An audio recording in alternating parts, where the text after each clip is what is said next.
Thanks, Josh. I'm going to set the stage for our talk this morning. And I think I want to use a metaphor or an analogy. But some of you may remember movie trailers that would always say something about, this story is yanked from the headlines. And this is what we're doing today. This story that Frank and the panel are going to talk about is really something that's from the headlines.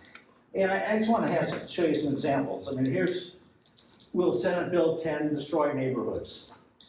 Higher density, more SROs are in the city's plan. And the Delmar Housing Project, which is the point of departure for this meeting, this program this morning, is a housing project offers a key test of untested state housing law. We are talking about housing, and we're talking about how to get more housing. Everyone, at least almost everyone, agrees that we are in a housing crisis. We need to create more housing, more affordable housing. Affordable. And we have audience response already. But not everybody agrees where it should be, how much it should be, what kind it should be. Is it appropriate for the neighborhood? The questions of whether we're doing all this on the spreadsheet or we're thinking about development of neighborhoods and community. And one of the things that maybe these articles point out and what's going on is that we on the local level are emulating what happens on a national level. We don't talk to each other. We don't have a conversation. We just talk at the other side. And we have not been able to get a dialogue about how do we make this all work and get things together.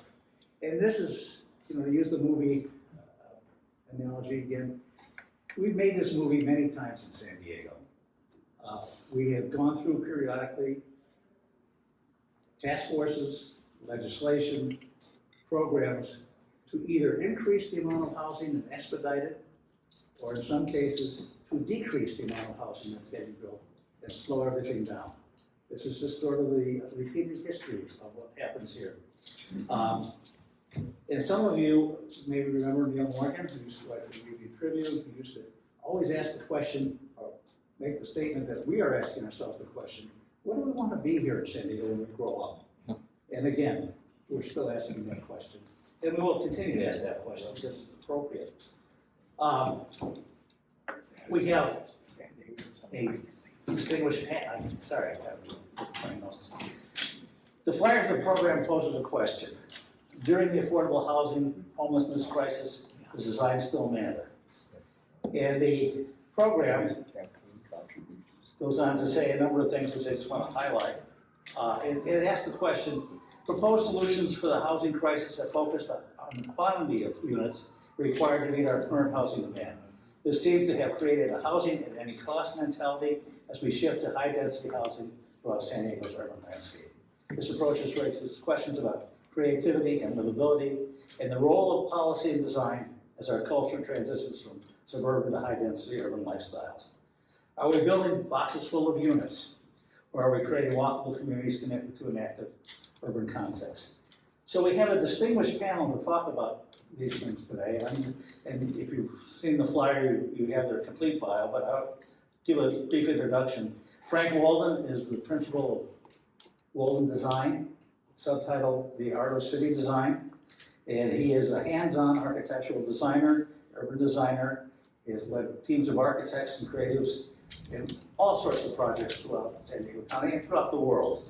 And he will talk about the Delmar project and the Topaz project as part of kicking off the discussion. We have Howard Blackson, an urban provocateur, director of urban design at AVRP, an author, somebody who sometimes is reticent to say what he feels about that. We'll see about today.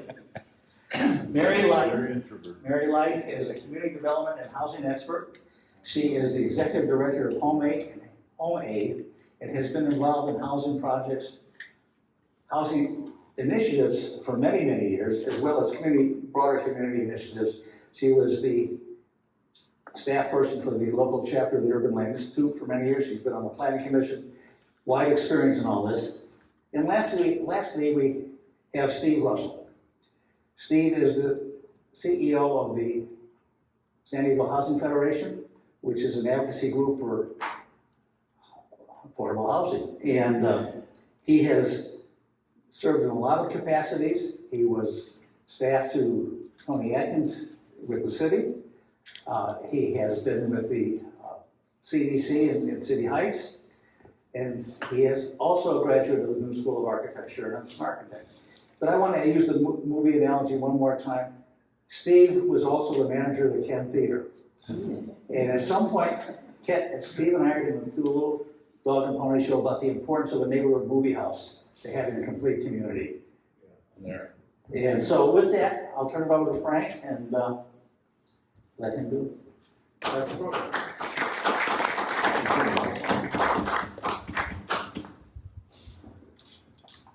All right, so this is, after all, Friends of San Diego Architecture, so I'm going to talk about architecture and kind of feature principally the project in Del Mar, and then talk a little bit about another project that Mike asked me to talk about. And then we have as Mike introduced, a great panel that hopefully this will inspire a robust conversation about the larger issue of housing. So this story starts along the San Diego coast, where traditionally it's almost impossible to get larger residential projects approved. But under existing conditions today with the state and the pressure to build affordable housing, this project became possible. So this is the site, and you say affordable housing, it seems like an unlikely place for that on one of the most amazing sites, probably one of them, certainly California, if not the world. So this site, it's on the bluffs, obviously, between the fairgrounds and the ocean. In Del Mar, and it starts with this idea of creating a range of affordability and how that can be something that builds community. And so the first kind of story that we started talking about was this idea of creating something I call a micro-village that's more than a complex of buildings with convenient parking. And a lot of traditional approaches to a site like this that's not inherently connected to its surroundings would be essentially that, a bunch of buildings that all look the same in a parking lot. And so what we thought our job here was to actually create community on this site with multiple buildings, each with different personalities, built around a network of places that support a variety of human experiences. And the message there is, I think, that this is what we should be thinking about when we design housing, not just how many people, although, and we'll have a discussion about this, however, it's very important to understand we're in a housing crisis and we need to provide housing, but we also need to think about how that housing becomes more than a bunch of buildings and a parking lot. So the connections, even though it's a site on its own where we're going to try to create an urban experience for the people, or a village experience, it still needs to be connected. So the red dot you see there is the only way we can get to this site. It involves a new intersection, new sidewalks associated with that, and a way to, one, get to the site, and also a way to get from the site to other things, such as seed rows on a rail trail. So the layers I want to talk about briefly. The first one says, okay, now what about all those buildings spread around the site? These are just footprints for the program that we're proposing to build here.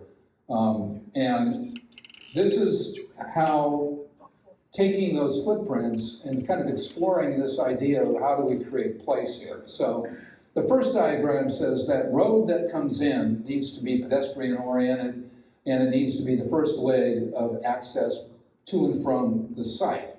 And so the main arrival for cars also needs to be plaza-like and a place for people. And then this idea of creating a village lane, which is kind of like a form of a main street. It won't have retail, but it will feature It'll be open to the public and it'll feature walking and a series of amenities that hopefully can be shared between residents and the public.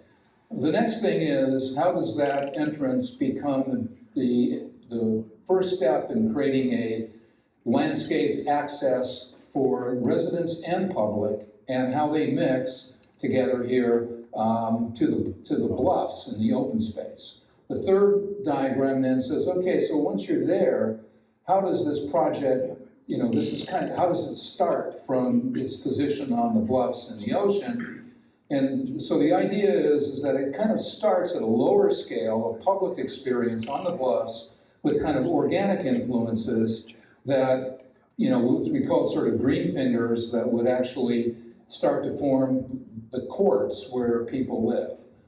And then a southwest edge of the site, something that we call the Sunset Walk, was actually a place that's open to the public, but it's much more intimate and resident-oriented and sort of focused on the sunset, which is like right off of the project here, obviously.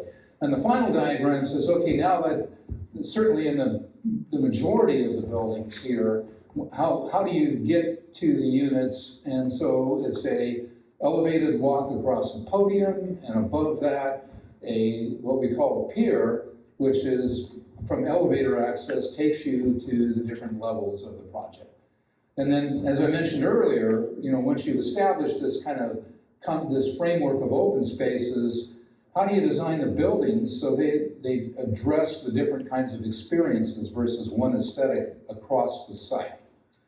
So, and I'm going to take you just through the massing real quick, and then we'll go from there into the images of the project. So again, the experience sort of starts with this road up. We have to build a bridge to maintain existing access to the site adjacent to us, and then underneath that, there's a road up to this village lane idea. And again, this is where amenities would occur. They're not retail. We're not allowed to do that here. But the idea is to try to present them in a way where they are kind of activate the spaces for the residents, and there's opportunities for the public to actually share in that, and I'll show you an idea of that in a second.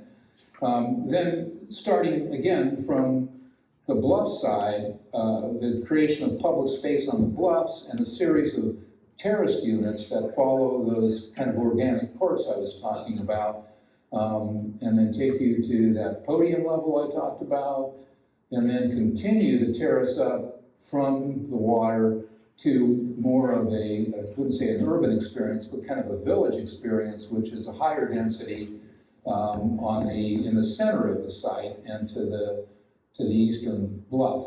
So the point of this in the end, and what's interesting about this, because the reason this project is allowed to think this way is because it's going to involve 259 units, of which a large portion of them are going to be affordable units, from very low income to moderate to low income and moderate income.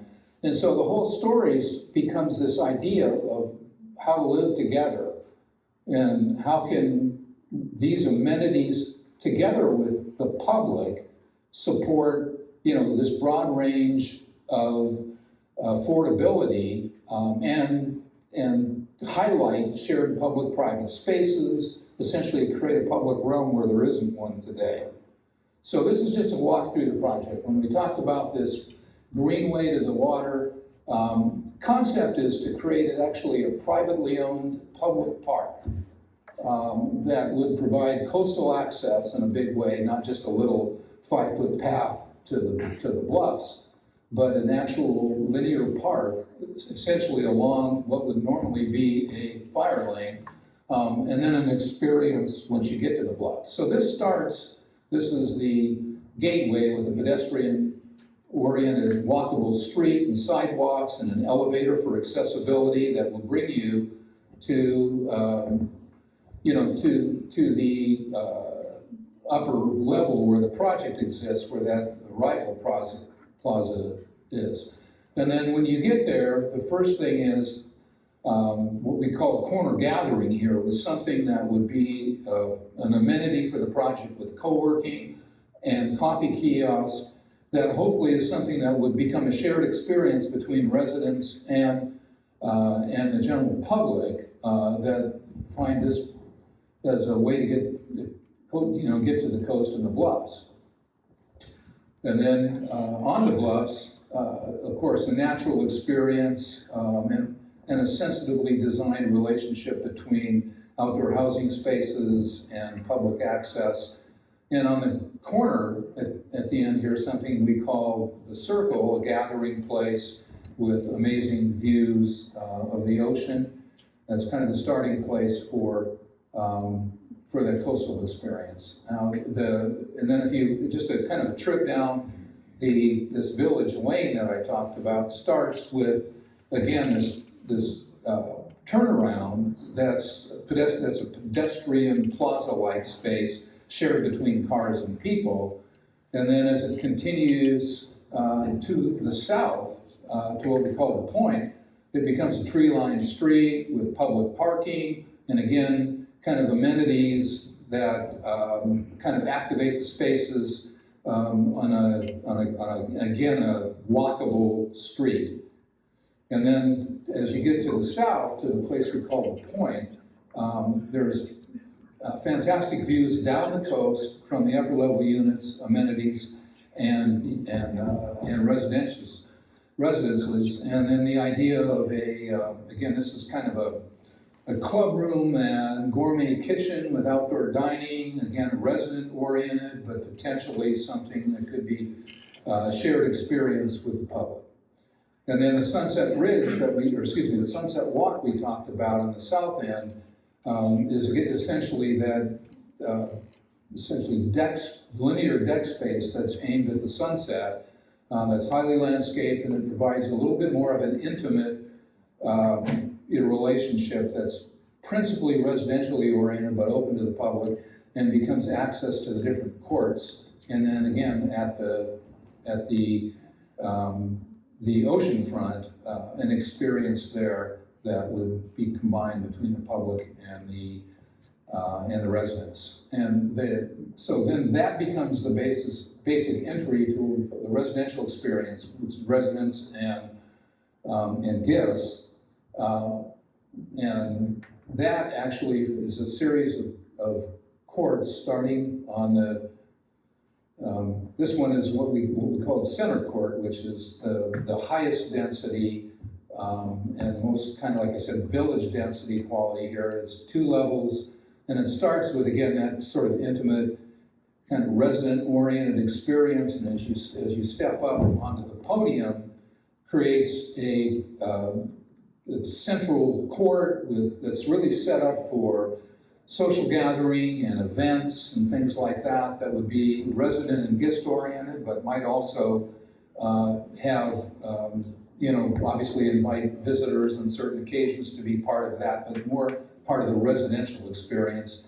And then what I talked about earlier is those kind of greenways or courts that we described would be a much lower scale, a different aesthetic. We call shingle style courts that kind of borrow from a lot of early California Neuter style kind of things with heavy landscape, low scale, touchable experiences where residents and their guests would kind of mix in a very much of a coastal feel. And then, as I mentioned earlier, the podium walk, which we call the breezeway, and then a level above that you see here, which is a pier, is how you get from the elevators to the various levels of the project. And it's intended to be something that provides views and ocean breezes back and forth from the minute you get off the elevator to how you get to where you live. So that's kind of a brief overview of our attempt to take a project where there's going to be a wide variety of people living and transform it from what might otherwise be, as we talked about earlier, boxes full of units, into something that actually creates a kind of a live-together environment that we intend to connect back to the surrounding community. Mike asked me to include this because where that's more about the idea of a large site that sits by itself, it's 7 acres. How do you connect that and how do you create life there? But a lot of things we face are infill projects in existing neighborhoods. And so I had showed Mike and Renee this project and talked about something that I was kind of describing as compositional architecture, the idea of how do you do creative, creative infill in a way where it just kind of connects with and doesn't make a statement of its own, but it tries to connect with. And even in the end, may make a statement of its own, but it ends up being something that's connecting with its surroundings. So this actually, ironically, started with a project that the client and I were involved in about 25 years ago to try to create an urban village around San Diego State. And it was a kind of mega place thing that was like retail driven that everybody was doing at that time. We were just coming off of Horton Plaza and other projects like that. And it's probably a good thing that it never happened, because what's actually happened is it's naturally evolved and into a number of projects that involve housing, retail, transit, all kinds of things like this. But anyway, our site exists as the next piece of that, adjacent to the gateway, to the iconic gateway to San Diego State, and on the other side, a project that the university has already built. And so it has to be highly connected physically and visually into its existing environment. And then there's something called Montezuma Place, which is an alley that takes you to transit and student activities and things like that. That is part of what we played up in terms of the development of the architectural concepts. The compositional architecture basically says, okay, again, don't think of your building as an object. Think of it as something that is an interplay with it creatively with its surroundings. So this diagram was developed to kind of talk about that idea from the blue that you see there, blue-green, which is the existing university buildings, to the breakdown of our project into kind of the sub-building ideas, and then an imagined extension of that to the corner and the gateway to the university. So the diagram becomes something that's not one idea, but something that is multiple ideas for architecture, and translates into what we call the village wall. And it's, and like I said, it's intended to express what's in the project, the street level retail and living experiences, and second and third level experiences that kind of bring the project to life and mix it with the rest of it. And you can see here this kind of stealing a little bit with from the university itself, with some of the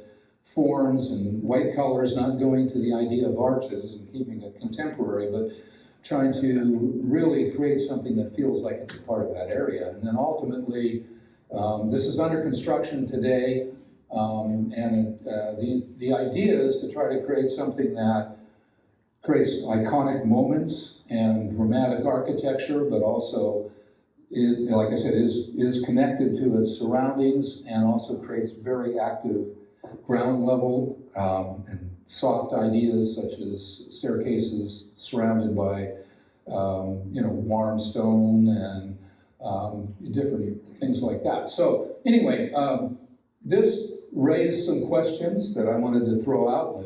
They may get discussed by the panel, or we may go other directions. But some of the questions that we did this for the RDAC committee the other night, and we were asked to put some questions together about what this might inspire.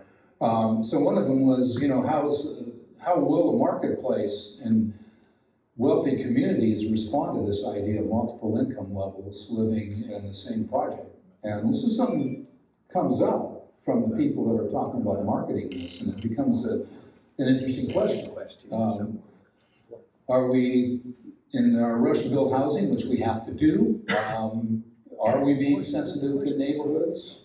Important question, not a statement, a question.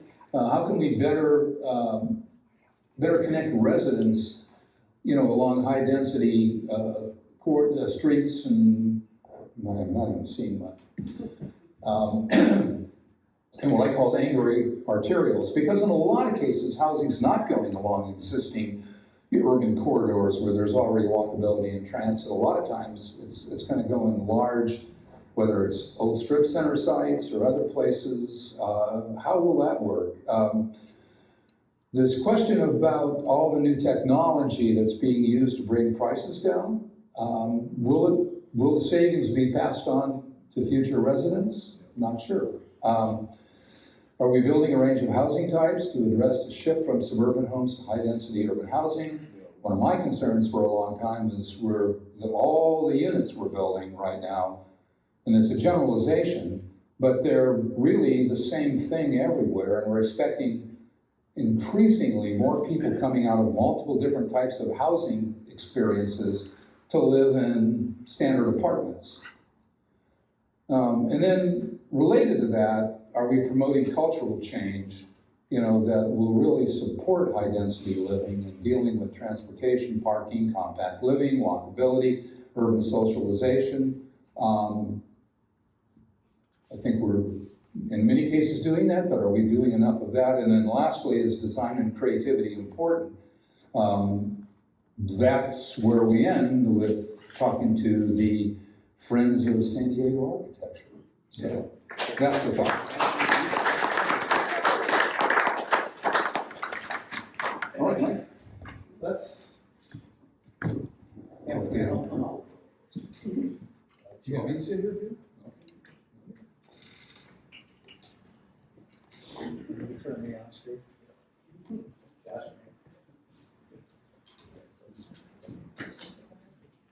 That's long. Yeah. Really just gonna sit on the block. We lost somebody. Howard. Probably outside making a phone call, so. It's getting coffee. He's hiding in the back. Like Mike said, he's kind of shy. It takes him a while to get his. Yeah, it's so introverted, He needed coffee.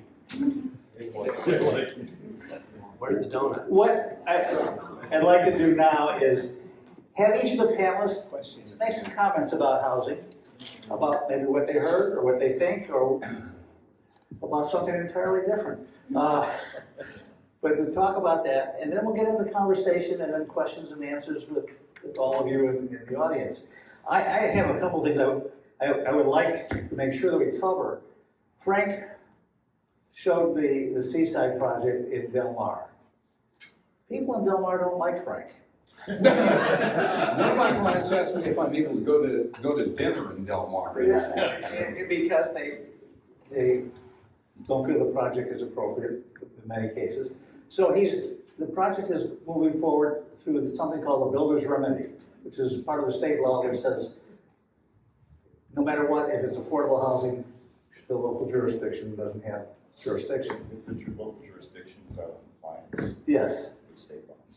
And so maybe say something about, is that a good way to get something built or not? And that's something that I think we'd at least like to, the panel will speak to. But again, what do they think? I just want to throw something to start with. I spent 20 years ago, I worked for the Economic Development Corporation as part of their Housing Action Network, as an advocacy group for housing. And we had a guiding principle, which was a quote from an architect, Michael Willis, who built affordable housing, builds affordable housing in the Bay Area. And he said, we can build lots of houses, but the danger is in building houses without a vision, and without a total vision. We need to be guided by the understanding that we are creating neighborhoods, and that means transportation, schools, and open spaces. We're building communities. And so I'll just toss that out. Are we doing that with some of the current regulation, or will it result in that? With that, who wants to start? Mary has the mic. Looks like you're going first. All right, well, great job, Frank. Is that working?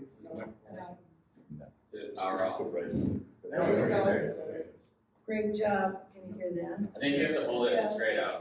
Like this? Like straight out. I don't think it's a good mic. Oh, wow. Have to yell.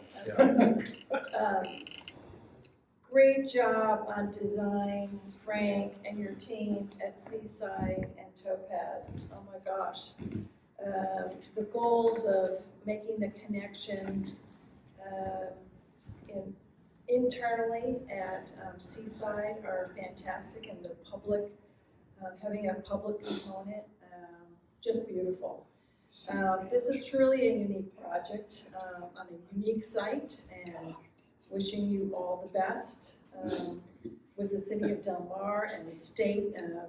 These don't come along very often, these kinds of sites. And one thing that really struck me being an affordable housing advocate is that no one had to tell you to build affordable housing, to build into your project affordable housing. Years ago, city policy was forcing inclusionary zoning, and the developers hated that, and there was pushback, and no one was actually building it. They would pay their in lieu fee. So now to see, just one example that we're talking about today, but the developer just including that as part of the project, it's natural. We know now that we have to have a range of housing price points in our multifamily development. So great job on that. And all the questions that you posed to this audience and to all of us, very thoughtful questions. And as we continue our discussion here today, there is no one answer, there is no 5 answers. There's a multitude of answers to how we get people into housing that they can afford, that continues to make San Diego a wonderful place. Design, of course, is going to be part of that.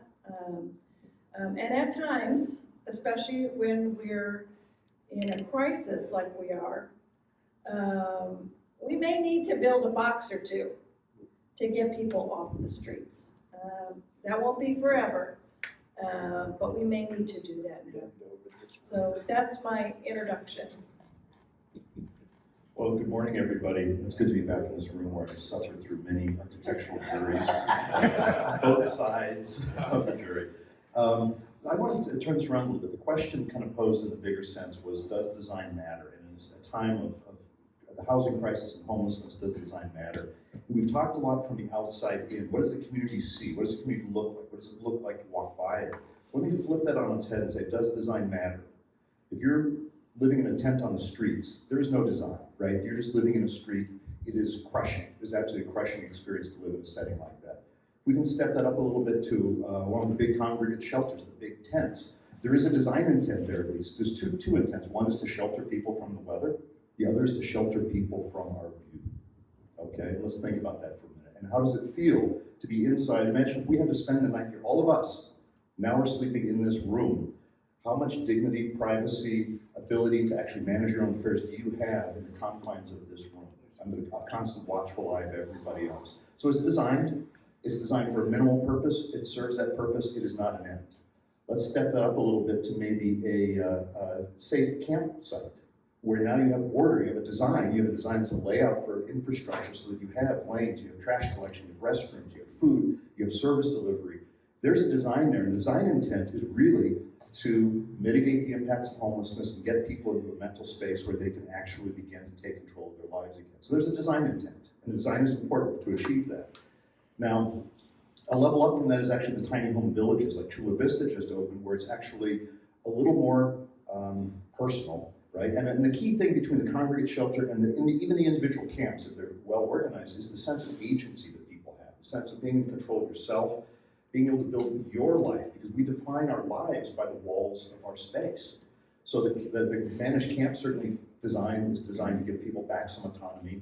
The hard side of tents, which is really what tiny villages are, they're just longer term tents, because let's be honest, we're gonna need this as transitional housing for the next 5 to 10 years. Okay, don't think for a minute that once we get everybody into the tiny homes, we've got this thing solved. No, that is a place where people go to further pull their lives together.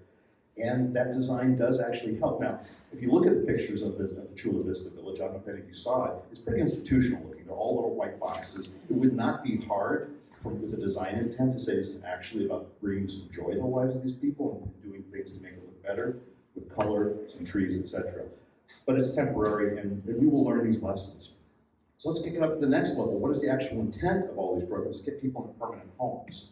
And how does it feel as the individual now who's lived in a tent, maybe a tiny home, and now you live in an apartment? And what does it mean? What is the design intent so that when you walk out the door, if someone you know sees you walk out the door, do you feel proud of what you just walked out of? Who are you when you walk out of a tent versus who are you when you walk out of a nice apartment building? So design matters intensely in that regards to the dignity of the individuals living there. Now, is it a box or is it a really nicely designed apartment? Obviously, what we see in the tax credit world of affordable housing, we actually build to the highest standard because the neighbors insist upon it, because the electeds who approve the funding insist upon it, and they're more often the nicest apartment buildings in the communities where we are being built. And the purpose there, yes, it's to mitigate and ameliorate the public resistance to affordable housing, but most importantly, it is to uphold the dignity of the individuals who live there, who can wake up in the morning, look at their surroundings and say, I am worthy of a life in this society, and I can go out there and I can be my best self. So does design matter? It is the only thing. It matters intensely, and it matters not just because we're building a great civic fabric, but because the individuals who live in those spaces need to feel good about who they are in order to bring their best selves to society. Thank you both. Great comments that building on each other, because I want to build on what you just said. I'm seeing the housing homelessness is the biggest crisis in California, especially in San Diego right now. Solving for that crisis is the number one thing. And what I'm seeing and hearing from the YIMBY, the Yes in My Backyard group, is the willing to trade everything for the ability to attain an apartment, a unit. And when you add up all of those trade-offs, does it equal the value of just adding more units? And I'm not so sure, because the issue that you're bringing up is dignity, because the value of design at the human scale is that it enables us to, we're social creatures. Some of us are better at it than others, but we're social creatures. We connect with each other, and being dignified by being a part of a community or a neighborhood or a social fabric is extremely important to human beings. And good design facilitates that importance instead of being a tent on the street. Because there's also design at the city scale, which makes a difference to create value. And so I think I think that's said enough. But there is a dignity and social ability that is so ingrained in humanity that we have to have these design features to get us there. Number one. Number two, Frank's made me question. I write zoning ordinances for cities too. I'm writing one right now in Carlsbad. I'd love to talk about later. But Frank's Del Mar project reminded me of Houston because it's the builder's remedy. Because you don't have any zoning. And the market still built the same contemporary style, the same building technology, the same expectations to lower the risk at the marketplace. So Frank's buildings without Del Mar zoning still look like buildings with Del Mar zoning would have, because they're building at the market level.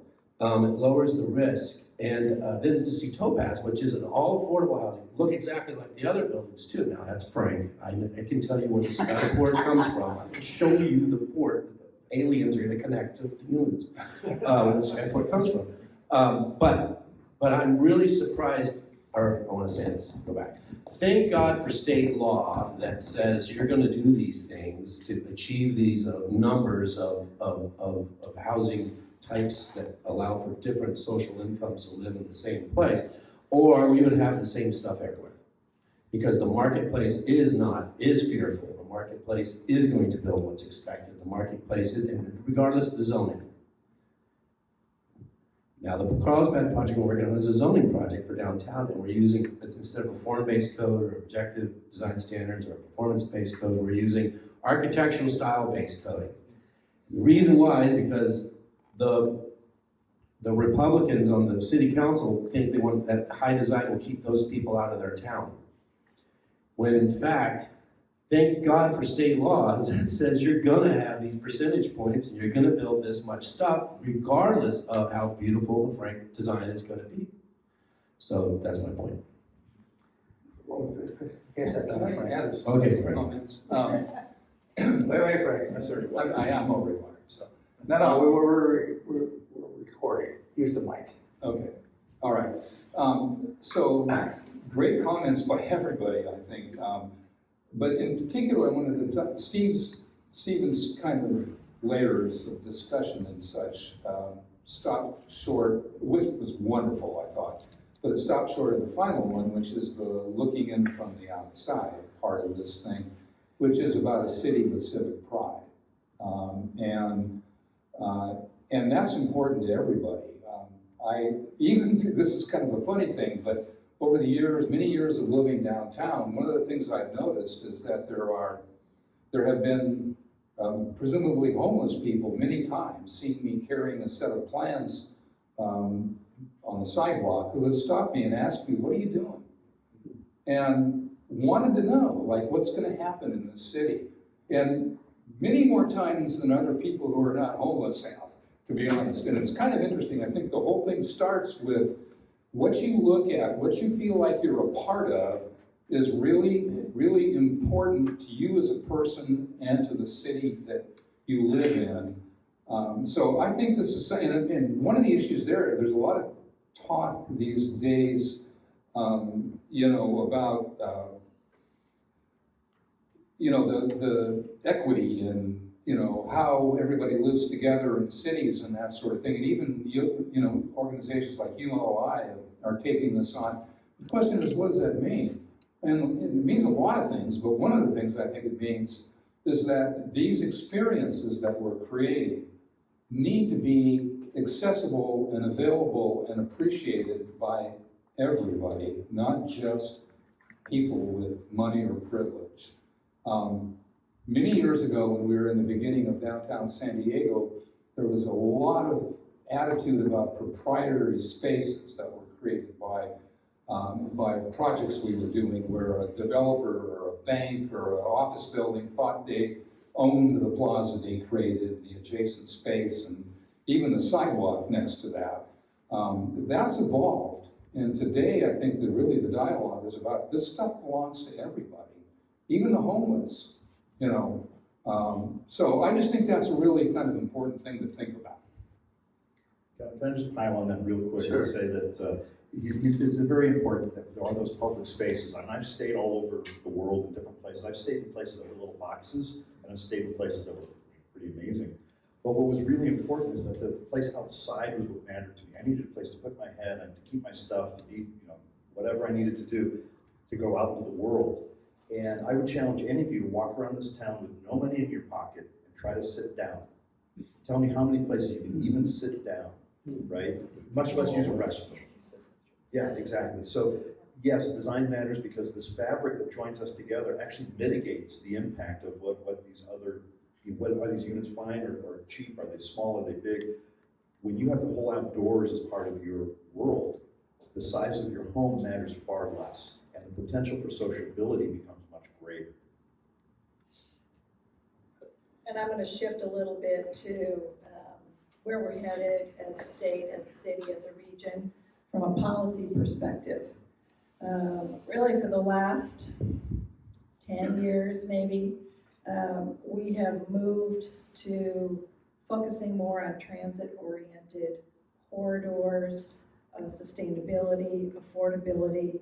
It's fantastic. This is our future. We are out of land, especially in the coastal regions. And so I am really heartened by all the policy that's being developed to create our future.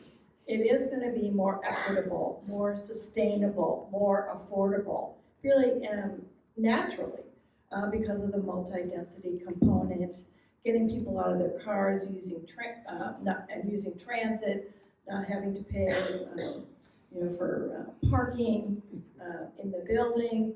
So those kinds of things are setting us up for a great future. And it's what we want. I mean, these are the things that our policymakers are voting for, and that's coming from community members. And so there are new policies in play that haven't been fully utilized yet, like Assembly Bill 2011 that Howard worked on that really catalyzes redevelopment along commercial strip centers where there's existing arterial highways and transit. This protects our residential neighborhoods. So let's focus on those things. Let's protect our residential neighborhoods the way they are existing, but build for the future simultaneously. Thanks. My work on it was, we supported it. But it's a good point, because I think you're exactly right. The first step of zoning reform is what the state has enabled us to do, which is waive everything. Just waive the zoning, it stinks, get rid of it. We haven't gotten rid of it though. All we've done is waived it. So that first step is great, but there's a next step. And my advocacy is for a city of corridors rather than a city of villages. The city of villages is 20 plus years on. We have different values, different things, different policies, state level, different everything. A city of corridors. You still need a vision and a plan. A vision to bring a plan to implement a city of corridors. And we're not there yet. We're at the point of let's get started. So I'm excited about what you're saying. Let's get started and be able to include and move on from the next level is also, we're going to start worrying about jobs again. Once we do all housing, and we're going to have all housing and not have as many jobs, because where do you walk? Where do you go to? Where are you sitting? What are you sitting next to? If you're sitting next to a residential apartment, there's not a whole lot of reason to walk there. And the job's going to come back, and I think that's where the SB6, AB 2011s are coming in, because they're talking about labor and jobs. And that's the next step of inclusionary labor agreements and things like that. So we have work, so we have housing, and it's in a better balance, because we're so out of balance, we're done over here, and we're gonna have to start coming back. So let's have a plan, city of corridors. Okay. All of you said those things. I have a question. How do you do it? You know, as I said earlier, the dialogue isn't there. It is, don't do this in my neighborhood, I'm gonna do this in your neighborhood, regardless. How do you address that? How do you know, all the things you said about design are critical. I don't see a difference between the city of villages and the city of corridors, but that's something that Howard and I will debate. But how do you get that to happen? When the regulations now say, we don't care what the thing looks like, and you can build it a mile away from an imaginary transit stop in the middle of nowhere. How do you begin to address those things, to have that vision, to have that appropriate regulation or guidance, to make sure you're building neighborhoods and places for people rather than just a box with more boxes in it? And Mary has the answer, she just raised her hand. I do not have the answer, Mike, but we have to do it all at the same time. We're running several tracks at the same time related to many different issues. And so we can't just pick one and say, you know, the solution is transit-oriented development, or the solution is affordable housing. We have to be looking at all these different tracks at the same time. It requires a different way of thinking. And so that's challenging, because people say, no, we don't want this because there's no infrastructure dollars. Well, you've got to have more housing where the developers pay more fees, where there's more property taxes to pay those things. And so you have to do them at the same time. It's not easy, and it's very uncomfortable, but we have to head in that direction using a myriad of pathways. Yeah, it's also the culture of today's, our dialogue politically, socially. YIMBY, as I said earlier, says housing at all costs. So there's an all or nothing polarized opinion on one side. And then of course YIMBY says nothing. I don't want to change anything. So there's all or nothing. Any change is bad. Anything that's not housing is bad. And so we're so polarized. And I think it's just going to take it's going to take a little bit of time. It's a pendulum swing. It's going to take time, because you're right about having those conversations, but it's hard to have those conversations. So thank you, Friends of San Diego Architecture, to allow us to have this conversation, at least over here right now, until we can start talking to you all. So I think there's at least one great example of where you have mixes of densities, and I say University Heights, where you may not realize it. There's former rooming houses there, there's cottage apartments, there's single-family homes. And one of the things that is really missing from today's discussion is the vast breadth of typologies that could exist.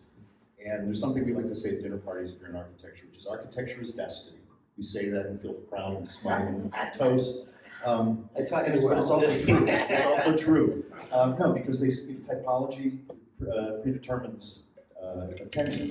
Who can live in a space depends on how is it configured, right? And so we don't build. We have a monoculture of apartments, two monocultures: single-family homes and apartments for the most part. And there aren't all these other typologies that used to exist in between: the rooming houses, the single-room occupancy hotels. The folks with just a few extra rooms to spare, so not quite a boarding house. But there used to be more typologies, and we've hollowed those out. The regulation for a long time forbid these things in these neighborhoods. So now that we're actually able to build anything, we've reduced our imagination down to these 5/2 podiums, right? Or the single-family home, and somewhere it doesn't feel like there's much in between. We have had some robust row homes going in. I think that's kind of interesting. It's kind of an in-between density. Certainly the ADUs are going to, there's a lot of discussion around ADUs, but that's going to be introducing additional densities in a softer way.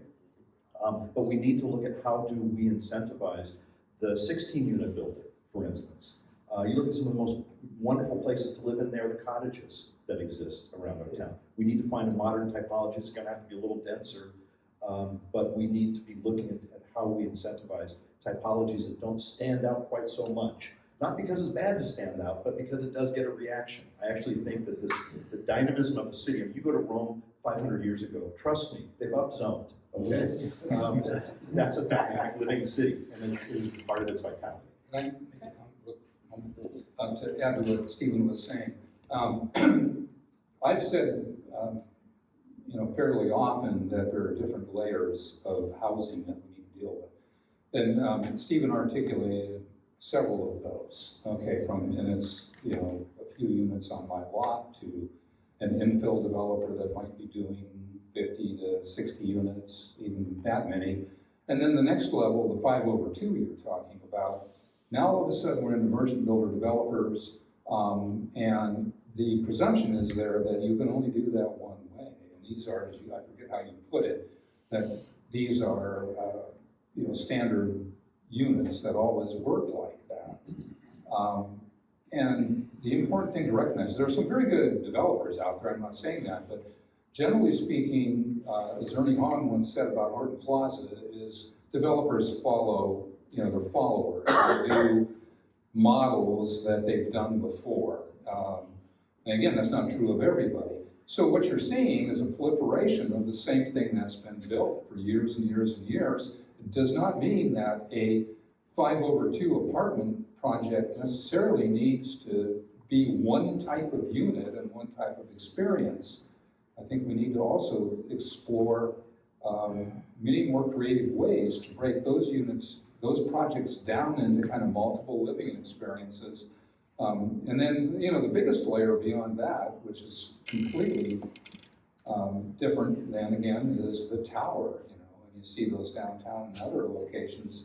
And quite honestly, there is not as much precedent or as much, and Howard will probably address this because he keeps talking about the Vancouver model in downtown, which is true, but it's not a formula.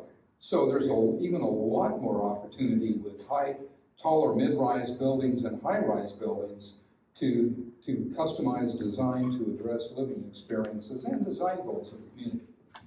Can I just jump on that? One of the most exciting, well, first of all, when you talk about the flexibility of buildings, sustainability of a building partly is defined by how much it can be reused to respond to current circumstances. High bays and broad structural elements allow the most flexibility for reuse. We could subdivide the space we're in so many different ways because of the high bay, because of the long span. Heavy mass timber is going to be one of the game changers here that's going to change the 5/2 to maybe a 5/18.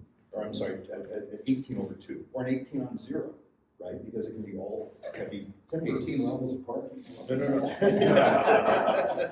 That is a 1970s attitude. It's all parking. But I think that when you look at a new technology like that, you can build intrinsically that these buildings have larger members, so and larger spans, which mean that over time we can subdivide them in different ways to reflect changing family patterns, uses, even commercial versus residential. I mean, you go to old buildings in Europe, there is a mix of 5 different uses in a given building, and because they have 12-foot ceilings and really sturdy structure means they can be constantly restructured. You know, let me, Wait a minute, Mike, I didn't get to answer your question. None of us How do you do I it? have no control. You Go ahead. have to make, YIMBY actually is to bring it up again, is a great example of how to create change. We are all building towards housing. We are talking about housing in a way now that we didn't talk about it 5 years ago at all. And they created a political crisis at the state level. You have to create a political crisis in order for us to make any of these changes to how do you get it done. Because status quo is well invested in, is well established, and it's very hard to break unless you have a crisis. And I think we do have a homelessness crisis to make the change. That's what it's going to take. Okay, thank you. I was gonna ask, how do you begin to make that change? Steve mentioned that we were working with 2 topologies, either 5-floor apartment buildings or the single-family house. And in many older neighborhoods, you have that mix. I live in a neighborhood that has bungalow courts, duplexes, apartment buildings, and single-family houses, and a lot of ADUs. And all it's done, it's very expensive. I mean, but it's Mission Hills and it does cost money. But how do you get people in University City or in other neighborhoods that are relatively new to look at their neighborhoods as possibilities for creating that same kind of mix that you have in our older neighborhoods? We used to have a policy in the city that on I think there's the east-west streets on the Mesa from Mission Hills through La Mesa, the lots had to be 50 by 50. On the north-south streets, the lots were 50 by 100. The whole policy was designed so that from the street, everybody looked alike. But some of the lots were cheaper because the lots were smaller. And that was to get a mix. Most of those have been combined into Ray Huffman apartments now, but it's, how do we begin to make that change and people see the difference? In Marion's today. Well, I have an idea. Have you all heard of Yes in God's Backyard? It's a movement focused on faith-based owned land converted into affordable housing. And faith-based owned land, and we've got about 4,600 acres in San Diego County of faith-based owned land. Much of it is in single-family zoned neighborhoods. But could we give special opportunities for churches to convert their single-family owned or their single-family zoned properties into something that's kind of gentle density? So it's land that's existing, but used only for affordability, owned by churches.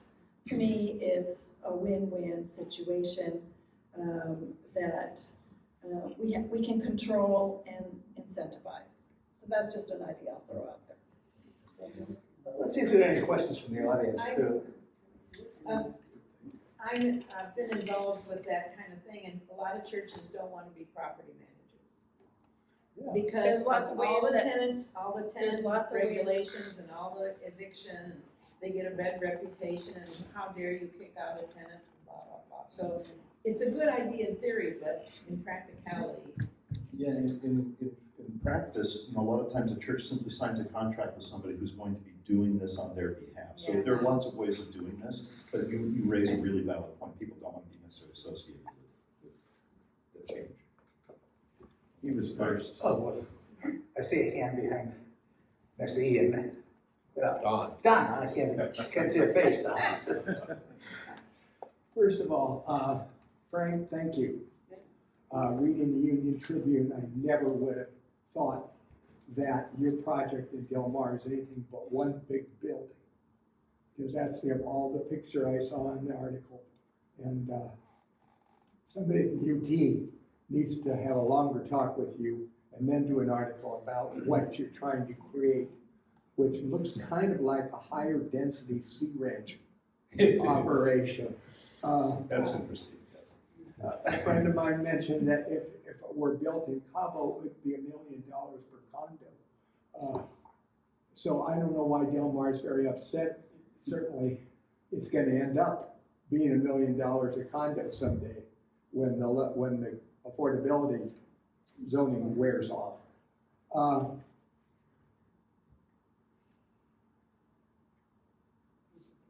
Mary, in the 1990, I helped Peter Calthorpe came down here as a consultant at the city. And I was on the task force that wrote the city's first transit-oriented development ordinances and policies. And they've never been implemented. In San Diego, we built stuff that we call transit-oriented development, but it's not. When 2 floors of a complex, an apartment complex, are reserved for parking, that is not transit-oriented development. When you're building it at a transit stop, that's not transit-oriented development. When you can't tell me how many of the residents in a transit-oriented development use transit to get to school or work, because nobody will do surveys of those residents to find out, because they don't want to know the answer. You're not building transit-oriented development. So maybe we should retire the term in San Diego. It's being misused. Frank, going back to your question, well, go back to your student housing. Nice buildings, but they're not connected to San Diego State. I'm seeing 100 things being built in the name of San Diego State. None of them include arches or tile roofs. Nothing says I'm associated with San Diego State, and your buildings just are part of that. Your questions that are still up on the board, the answer to all of them are no. Sorry, this San Diego, the answer is no. Howard's on to something with the Carlsbad zoning. Ask yourselves this question. What if the city of San Diego, before it upzoned half the goddamn city, had said, okay, you get an upzone of your property on conditions. And the conditions include that X percentage of the houses must be affordable. And I'm not talking about 10 or 20%. I'm saying you go in with, and you design housing to be affordable, even set a price range before you approve the zoning. Could the city have done that? Yes. Did the city do that? No. They gave away the store. And because they gave away the store, developers are building market rate housing. And it's, like you said, it's just what they've built before. And you're seeing all these apartment complexes going up. And the city, until a few years ago, the one real power that local governments had was zoning, before the state politicians got into the game, because people like Tony Atkins went to Sacramento and realized that they were no longer getting developer dollars. They said, why aren't I getting money from the local developers anymore? And it's because you didn't have any zoning at the state level, didn't have any zoning powers. So Mr. Wiener and Tony and a group of others up there jumped on the YIMBY bandwagon and started passing bills that overrode local zoning powers. And here's what we've got. You haven't got affordable housing. The intention was never to build affordable housing. That's a lot to Anyway, thanks, guys. That's comment on each of your statements. We have the political statement, and, we can debate that, but I want to go move around a little bit. Ian? So, great project. The reason I came here from Minneapolis was Del Mar Plaza, in Del Mar. I happen to know at the time that I knew the developers, Ivan Gaylor and Winkler, And it was an association. That's when I started actually working with Frank. I didn't work on the project itself, but my brother-in-law did. And I said, wow, this is why I came here, because that's a little mini what he's talking about. It was a courtyard. It's a self-contained little village. It reminds you of a European kind of stuff. So, you know, the optimism was great. Now I'm just on a cynical end. I mean, I talked me off the ledge here, folks, and you guys are doing a great job of trying. But we are a throwaway society. This goes way deeper than what we're talking about here. And it's like a bad diagnosis from a doctor. Well, we got to have design to fix this, but that's not what it's about. We're a throwaway society. We punish the poor. The donor class is bought all the politicians to handle their regulations and taxation. I want to be optimistic again. And to your point, you're hitting on it when you say, how do we do it? I don't think we can. Well, so there's a kernel of optimism in what you just talked about. When Delmar Plaza was first proposed, it was loathed, hated. I know. I Burned do down the City I Hall. do the city council. And those same people who were carrying torches are now sitting there ordering filet mignon in that restaurant. Yeah, we remember that. Yeah. Yeah, So I think what I remember those meetings. the design But- is a critical part of it, because people actually embrace it. So I think what it speaks to is we have to present examples, even over the opposition of people in the communities. We have to do our best work, and that's where design matters. The boxes aren't enough because people will resist. Are we going to build some boxes? Yes, but we need to show good examples. But the homelessness, the homelessness has to be diagnosed correctly. 79%, when they do their inventory of what the home, 79% are either mental and health. So when you're talking about, well, it's bad to live out there, they have no choice. They're out of their minds. They start that way. Is the I question. sit Pioneer Loft and listen to the screamers every day. And why aren't they on their meds? So, And it goes on and on like that, and there's no, and you have the metrics of all these rich hedge fund corporations buying up all the housing. You have all these metrics. San Diego, DSC is broke. It's being sued. so Ian, let me throw something back at you. Okay. Okay. Yeah, tuck me off the ledge. No. I mean, Luckily, we're on the first floor But right here's the other thing, and you know, because we've worked together and we know what each other has done over the years. One of the problems that we have is that we blame, as designers, we blame everybody else for our fate. And so the whole question of like, whether it's politicians or hedge funds operators or whatever it is, there's a million reasons why all that is bad and has to change and is creating the world we live in. The other side of it is, and I'm sort of proud of this, is I feel that I've pushed my clients and created things that wouldn't have otherwise been built, including this project that addresses the need to be more progressive about how design works and how widely it's applied versus something that just looks good. Back to the designers, everybody needs to push the envelope themselves and take some responsibility that what you may not like as a result of you and your colleagues not developing a powerful enough design culture to where people, and this is changing right now, but this is a critical thing. We need to kind of focus back on our own actions and say, are we doing enough, or are we just blaming everybody else for why it doesn't work right? But there's only a couple Starchitects in town. Where are you getting these clients? I'm saying that. I'm sorry. Calm down. I think part of it is, the star architect is not the person to do any of this stuff. It's all the rest of the designers in the field really doing more than putting a skin on the pro forma. And I think that's really where we fall down, is developer says, I got this standard plan, I'll paint it blue on one building, I'll paint it green on the other building, and that's all we do. Instead of saying, how does this really answer those questions that are on the screen? And I think that falls back on people here. Kevin had a question back there, waving at. Yeah, I'm curious, how do you justify essentially unbridled housing development without the infrastructure to support it in the various neighborhoods, et cetera? What, and are you gonna cite water? Water, energy, sewage, Road Schools, parks. structure. You mean the schools, infrastructure, you mean the parks. infrastructure that supports housing, offices and retail and shops?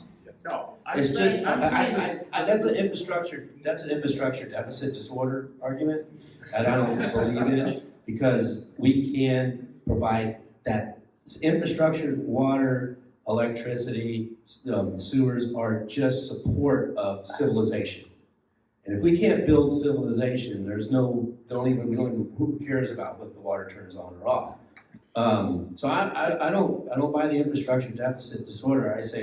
I buy, is our society so broken that we don't care about each other enough to build towards cultural and social value that creates economic value? Or is it just economic value until we just run out of money, run out of resources, this imperialistic idea of economics, and that's where we're going because we've divided ourselves and we're insane?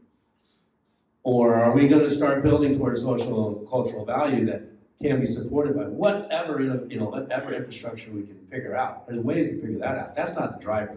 That's the support. The driver is, who are we? What do we value? What do we care about? I don't know. Hi, Susan. Oh, hey, Susan. Hi. So, to the issue of infrastructure, I've been following the university community plan update and the Mira Mesa plan update, and I worked on the Parks Master Plan for 9 months, and the city came up with this point system and said, well, we have to have a point system because we can't meet the acreage requirements of the past, okay? So the university community plan that's being proposed now is going to have a 5,000 point deficit if 30,000 more units are approved up there, okay? And the Mira Mesa plan, which got approved, also has a point deficit of thousands of points for parks.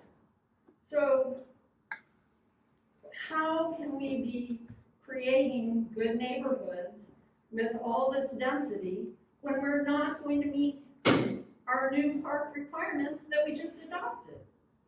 I think that that's a huge problem. First of all, the difference in the ability to have connectivity and traffic and utilities in University Heights with its old grid that was built before the car, that was built for just the neighborhoods, is different than just a University City that was built in the 60s, that was built specifically for the car. And so what I agree with you with is if we take the same one-size-fits-all approach, just adding housing in University Heights, the same way we're going to add housing in University City, we're making a mistake because the nature, the pattern of the development is completely different at different eras, at different times, at different intents. And you can't use the same tool to fix University City to fix University Heights. It takes different tools in different contexts. And you're saying no, Susan, I think you're saying no. I'm not sure I understand what you just said. Okay, that's fine. Because I'll also say this, University City was I live underbuilt. near University Heights, so I'm very familiar with the mid-city area. With the what? I'm very familiar with the mid-city area. I've lived in mid-city my entire life. Yeah, it has a different pattern. But It what was does built that for a have to do streetcar with and walking before a car came around, whereas University City was built for a car to get But what does around. that have to do with a park deficit that's being planned? Because I'm rejecting your premise that the Parks Master Plan is the measurement or is the high water mark of what we're trying to do. It's just a point system that's arbitrary, in my opinion. It's set arbitrary, and it's also one size fits all as well. I'm saying we shouldn't have a one size fits all system that adds the same amount, adds housing in University Heights, which is a different urban pattern than University City. You have to have different tools to figure those out. You also have to have different parks because of the way the pattern is. It's different. So I'm saying context matters, and we can't use one-size-fits-all approaches, which is what we're doing with the parks and the density. I don't think I was suggesting one size fits all. And I would extend my comment to the fact that the university community plan also has a lot of plans for mobility, for bicycle and pedestrian facilities, but there's no way that they are, there's no way to pay for those facilities because the citywide impact fee now is everything, all the money's put into one pot, and the university community plan has a lot of wonderful policy statements about, you know, mobility and bicycling and walking and parks, but there's no visible means of actually providing all of those facilities that are needed to create a decent neighborhood. And I'm not saying it's one size fits all, I'm saying we're not doing proper planning for the number of units that are being proposed. Well, you didn't ask about proper planning. Pardon? That's a different question. What did you say? You didn't ask about proper planning, you asked about density. That's what my, no, my You were- whole question has to do with planning properly for the number of people who are going to We're not live doing and it right. work in that community. So you're agreeing with me? I agree with you. Yeah. Okay, well. Violently. Burn down the fire station, Frank. Okay, well, did I not express So the other side of that, concern properly? I'm just, so the other side of that question is people are here and need parks and facilities anyway, right? So presuming all the regulations you're talking about are designed to accommodate the people that are here. So it sounds to me like what we need to do is put a focus on creating the infrastructure. I know that's frustrating for everybody who doesn't see it happening, but that is the flip side. The people are already here. You can't tell them to go somewhere else. So you need to build the infrastructure for them. well, that's what we're not doing. I know, I agree. Okay, well, I agree. We agree. And I would just and add, I want to make one other point since I'm standing up and have the floor. The city of San Diego is not looking at land value capture. No. They're proposing Well- 30 to 50,000 more units in University City and 60,000 more jobs, which I'm not arguing about that. I'm arguing that the property owners there are going to get a windfall, and that should be shared with the public. Here's a subtle disagreement with that. There is a land capture value system in place right now with the city, which is inclusionary zoning. You get 10% or 40% affordable housing in your baseline zoning if you opt into this big value giveaway, the giveaway that was talked about. So there is a value capture system, Susan. It's just not, you don't think it's enough, is what you're saying. I'm saying that we need it for parks and mobility improvements as well as affordable housing. Okay, don't disagree. so my brief comment is when we look at ultimate build-out numbers for community plans, I would challenge you to look at any community that's ever met a significant number of its ultimate build-out, right? It's a cap. And at over 20 years since we did Mid-City Community Plan, we haven't hit a fraction of what the potential is. So that number is big and it looks scary in comparison to facilities we have, but time is the factor there. And so I just I hope we can recenter discussions around this ultimate capacity as if we are zoning for it, we are going to build 30,000 more units. The truth of the matter is the market is going to probably produce less than a fifth of that historically. Well, then we should be planning that way. Get up here, Susan. Grab a chair. Get right up here.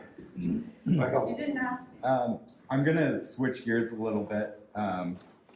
So since we're at new school and I'm a student here, I wanted to ask a question for the new students and the people newly fresh to the field. And you guys are all pretty successable in your fields, well established, experience. So those of us that are new in the industry, how do we advocate and promote affordability and good design in our communities when we don't always feel like we have the same voice that some of you all do? I think you do have the voice. You just start engaging with your community planning group. I mean, I think all of us, I know I have. That's how I got my start. You know, I owned a cafe in the Hillcrest area, and across from the Park Theater, that's where I met Steve. 30-something years ago. More than 10. Greater than. But I got involved in the community because of my small business. And we wanted to enhance the experience of the business district. We wanted more people to come to the events and support the small businesses that were there. I was in my 20s when I got engaged, and one thing led to the next. I sold my restaurant at one point, and I did end up at the Downtown San Diego Partnership, which is a business improvement district, supporting business and the quality of life in downtown San Diego. So that, you need to just start getting engaged, because your voice is important. Your fresh eyes and look and experience and desire for a better city. You are the next generation. Get involved, all of you. And many of us in this room have been involved for many years. So you do have the power. We need you. We desperately need you. So step into your community planning group or your recreation council or schools, wherever that avenue is in your community. Frank is, and while I was going up, Frank, remember the statement, if you're not at the table, you're on the menu. No political adage. And so if you don't get engaged, it doesn't make any difference what happens. It's your fault. So I have a 2-word answer. That's have ideas. Okay, because and particularly, from your position of talking about students, you may not feel like you have any power, but the way you're going to get it, of course, I agree with everything that's being said here about getting engaged. But what happens to so many people, particularly architectural students and a lot of other people, is that they get immediately beat down by the system and just start doing what everybody asks them to do. And I think it's ideas are powerful. So when you start out, you might not have anybody listening to you, but continue to develop your ideas and continue to promote them, and ultimately they're going to make a difference. Yeah, I think you're also already a great example in yourself. And she told her story. My story is you just write, get it out right, put it in op-eds, speak, get out there, share your ideas, form these advocacy groups, the new Ride San Diego type of groups. You're doing it. You're already doing it. So just be confident in what you're doing, because you are putting yourself out there to say better, aspiration, and I think that's where people will listen to you, and because we're all looking to be talked off the cliff. So that's your job. He's my optimism. In downtown, we used to have design review. I think of Steve and Frank. Frank, you brought a lot of projects to CCDC and to the community planning group. Steve, you served on CCDC. So there used to be pressure on developers to, there was community pressure. There was a forum for applying pressure. Now it seems to me the only pressure we have is after the fact with orchids and onions. We can and what's missing is the front end pressure, the forum where you can have the front end pressure. Personally, I'm especially concerned as development goes out through Uptown, North Park, out to City Heights. How do we get pressure for good design along those lines? I absolutely agree with that. I get 2 things that you're touching on Susan's point, which is how do you get better planning rules, better zoning rules. We waived everything. We don't have anything to say this is how we want to do it. The point system came about. Everything's a point system because we had a planning director before today's planning director that wanted to do performance-based types of zoning, which was if you do this, then you get that. And you can't plan with that because you don't know what you're going to do first. All you can do is a point system, and it becomes a metric that's arbitrary and abstract. However, design review is another cog in the list of things in the way of getting something done. How do you make design review not in the way is better coding, better zoning, better regulations can do this. And there's a new tool called objective design standards, which are If you've never heard me speak before, it's called a form-based freaking code. And we've been doing this for about 20, 30 years, and they're coming out more and more, but these objective design standards are just better zoning that are design-based. That's what we have to have. That's only half of the formula. The other half, That's half. The other half is education. well, the other half of it is, what you're talking about. And if you go back, you're right. The existing negotiations that took place between the agencies that were responsible for downtown and the different developer architect projects that were proposed absolutely resulted in better projects. Did it result in perfect projects? No. And somehow our desire to be objective and ministerial about everything has eliminated a creative dialogue between the people who, on both sides of the table, who are responsible for creating great things. I don't think you have to assume, and Mary and I had a discussion about this, you don't have to assume that adds time and power to the process. Right. There's a way to do this that, first of all, starts with what Howard's talking about, have really powerful objective standards, but then there's also a way to reward people for participating in a more creative approach, working with the city to do that. We're a long ways from that right now. But I would tell you one other thing, and having done projects with the city recently, I'm going to take you back a few years when it maybe cost $50,000 to get an entitlement for a project, right? Today it's probably $250,000. Some of that is inflation, but a small part of it. The most of it is that absolutely everything has to be nailed down in the entitlement process, including all the utility connections, everything you can imagine. And I think we could have a process where we again went back to this idea of conceptual review and approval with conditions of approval that have to be addressed in the process of implementing projects. It's ridiculous to have all these planners involved in the entitlement process in just enormous amount of detail of things that are going to change, honestly, in the construction process. So I know I'm a bit of a diatribe here, but the point of it is, you just do not assume that it's more expensive and time-consuming to engage in a more creative participatory process for design. There's ways to do it. Okay, that's it. We have one last question, I hate to and then me. go off on a different tangent, but I wonder whether we're getting too wrapped up in the future when San Diego is not growing much anymore. We're almost at the end of our growth spurts for the last 60 or 70 years. So now it's a matter of reshuffling things. So we're not really growing, and without growth, you don't have all this extra money to pay for all the things you want to build. So like many other cities in the world, San Diego has to get used to a no growth, very slow, if any growth future.